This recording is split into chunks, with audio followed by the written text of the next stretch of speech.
继续咱来看金门，有3个中国的旅客因为无注意到大楼的时间，昨昏透早掉伫咧建工司，加在落尾手是拢有救起来。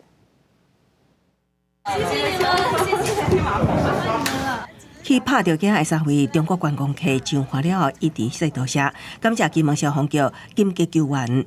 3个人伫礼拜二透早7点外去金门建工司佚佗，因过无注意到掉熄时间，差1点仔掉伫遐。那个就水涨得太快了，我们想下去的时候那个太深了。接到民俗头家报案，救援人员赶去建工司石榜步道口找找，因过看到8楼已经引到步道随后经过，民俗头家以手机通讯软体微信联系到受困的3个人，确认位置了后，随出动救生艇。因为受强烈大陆冷气团影响，迄当时金门户外温度在1度，体感温度低到5度。那3个人掉伫遐伤久，可能有失温的风险。消防人员冒着加温救人。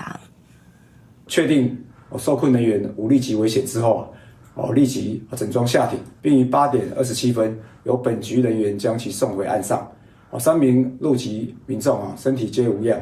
建工司方叫做金门版的摩西分海，甲金门本岛离大约600公尺。靠楼的时会当行石榜步道来去，也毋过8楼会将步道淹掉。关府观光处已经伫花节设置告示牌，游玩不时有游客掉伫遐，未来敢是会伫岛上建设提醒也是救援设施。观光处表示会细心考虑。